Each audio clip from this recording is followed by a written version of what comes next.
یہ ملکہ رانیاں 11 ارب روپے کے جہاز میں گھومیں گی اور پاکستان کے غریبوں کے اوپر پیٹرول کا بم پھینکیں گے۔ یہ چیئرمین سینٹ 9 کروڑ کی گاڑی خریدیں گے۔ حکومت نے پیٹرول بم پھینکا ہے عوام پر، وحشیانہ کارروائی کی ہے، کسی صورت میں بھی یہ قابل قبول نہیں ہے۔ 137 روپے کا اضافہ، یعنی پہلے 55 روپے کا اضافہ کر دیا، پھر 137 روپے، اب گویا تقریباً 450 نہیں 458 روپے کا پیٹرول پاکستان کے غریب اور مڈل کلاس لوگ خریدیں گے۔ اسی طرح 520 روپے کا ڈیزل خریدیں گے۔ یہ 184 روپے کا اضافہ کیا ہے، اپنی عیاشیاں ختم نہیں کرنا چاہتے۔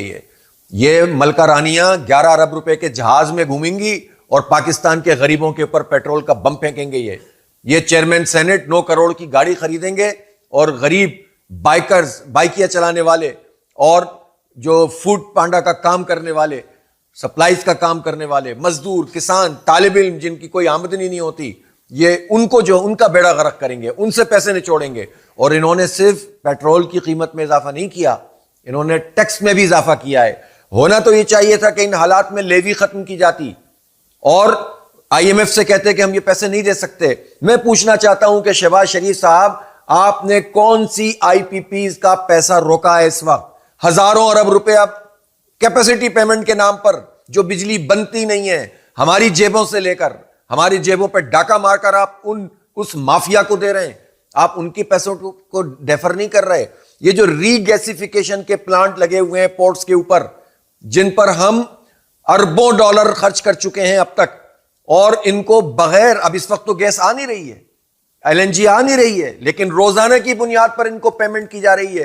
آپ یہ پیمنٹ نہیں روک سکتے، لیکن پاکستان کے غریب لوگوں کے اوپر بم گرا سکتے ہیں۔ ناقابل قبول ہے، اس کو برداشت نہیں کیا جائے گا۔ جماعت اسلامی اس کو مسترد کرتی ہے اور ہم آج سے ہی احتجاجی تحریک شروع کر رہے ہیں۔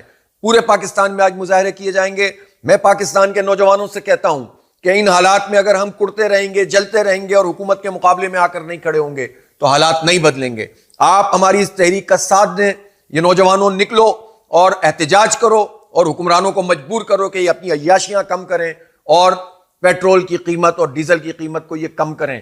یہ 1300 سی سی میں آنے کے لیے تیار نہیں ہے، انہیں بڑی بڑی گاڑیاں چاہیے، لیکن عوام کے اوپر یہ بم پھینکیں گے، یہ قبول نہیں کرتے۔ ہم اسے مسترد کرتے ہیں اور اس کے علاوہ اور کوئی دوسرا راستہ نہیں ہے کہ ہم ان کے خلاف احتجاج کریں، جد و جہد کریں اور انہیں پیچھے ہٹنے پر مجبور کریں۔